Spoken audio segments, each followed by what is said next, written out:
സത്യം എത്ര മൂടി വച്ചാലും അത് ഒരു നാൾ പുറത്തു വരുമെന്ന് പറയുന്നത് വെറുതെയല്ല.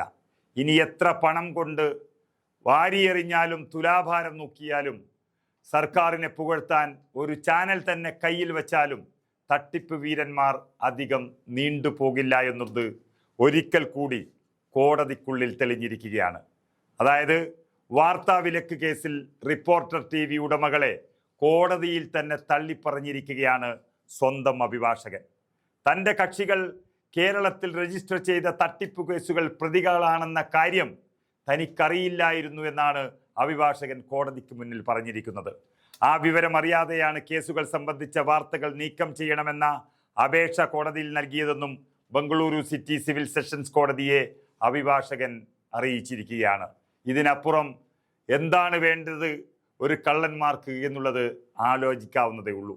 ഇതുൾപ്പെടെ പരാതിക്കാരുടെ നടപടികളിൽ അതൃപ്തി രേഖപ്പെടുത്തിയ കോടതി നീതിന്യായ പ്രക്രിയയുടെ കടുത്ത ദുരുപയോഗം എന്നാണ് വാർത്താവിലക്ക് ഹർജിയെ വിശേഷിപ്പിച്ചത്. ബംഗളൂരു സിറ്റി സിവിൽസ് കോടതിയിൽ നൽകിയ വാർത്താവിലക്ക് ഹർജി പിൻവലിക്കാൻ റിപ്പോർട്ടർ TV ഉടമകൾ നൽകിയ അപേക്ഷയിലെ വാദത്തിനിടയിലാണ് കക്ഷികളുടെ ഭൂതകാല ചെയ്തികളെപ്പറ്റി അറിവില്ലായിരുന്നുവെന്ന് അവരുടെ തന്നെ അഭിഭാഷകൻ കോടതിക്ക് മുന്നിൽ പൊട്ടിക്കരഞ്ഞത്.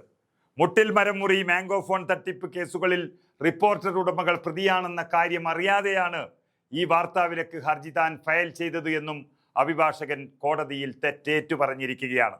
കോടതിയെ തെറ്റിദ്ധരിപ്പിച്ച് വാർത്താവിലക്ക് ഉത്തരവ് നേടുകയാണ് റിപ്പോർട്ടർ ഉടമകൾ ചെയ്തത് എന്ന് ഏഷ്യാനെറ്റ് ന്യൂസ് ഉൾപ്പെടെയുള്ള എതിർകക്ഷികളുടെ വാദത്തിന് മറുപടിയായാണ് തന്നെയും കക്ഷികൾ കബളിപ്പിക്കുകയായിരുന്നുവെന്ന് സ്വന്തം അഭിഭാഷകൻ ഒരു കോടതിക്ക് മുന്നിൽ കുറ്റമേറ്റു പറഞ്ഞത്.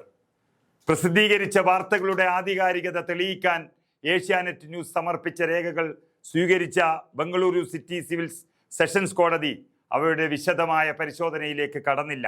എന്നാൽ ഒരു കാരണവും വ്യക്തമാക്കാതെ വാർത്താവിലക്ക് ഹർജി പിൻവലിക്കാൻ അപേക്ഷ നൽകിയത് ഒട്ടും സതുദ്ദേശപരമല്ലാത്ത നടപടിയായിരുന്നു ഹർജിക്കാരുടേത് എന്ന് വ്യക്തമാക്കുന്നുവെന്ന് കോടതി നിരീക്ഷിക്കുകയാണ് ചെയ്തത്.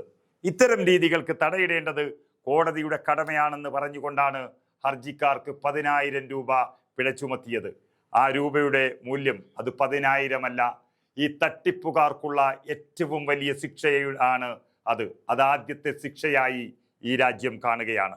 റിപ്പോർട്ടർ TV ഡയറക്ടർമാരായ അഗസ്റ്റിൻ സഹോദരങ്ങൾക്കെതിരായി മാധ്യമങ്ങളിലും വിവിധ ഓൺലൈൻ പ്ലാറ്റ്ഫോമുകളിലും വന്ന വാർത്തകൾ എല്ലാം നീക്കിക്കളയണമെന്നാവശ്യപ്പെട്ടുകൊണ്ടുള്ള ഒരു വിചിത്രമായ ഹർജി റിപ്പോർട്ടർ TV ബംഗളൂരു കോടതിയെ സമീപിക്കുകയായിരുന്നു.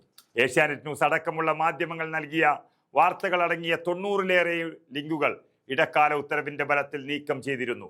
ഈ ലിങ്കുകളെല്ലാം ഒരാഴ്ചയ്ക്കുള്ളിൽ പുനഃസ്ഥാപിക്കണമെന്നാണ് ഉത്തരവ്.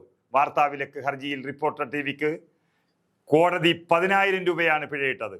അതിനുശേഷമാണ് ഇപ്പോൾ സ്വന്തം അഭിഭാഷകനും അവരെ തള്ളിപ്പറഞ്ഞിരിക്കുന്നത്. അതായത് യഥാർത്ഥ കള്ളന്മാർ തന്നെയാണെന്ന് ഒരിക്കൽ കൂടി കേരളം തിരിച്ചറിയുന്നതാണ് കോടതിയുടെ വിധിയും ഇപ്പോൾ അഭിഭാഷകന്റെ തുറന്നു പറച്ചിലും.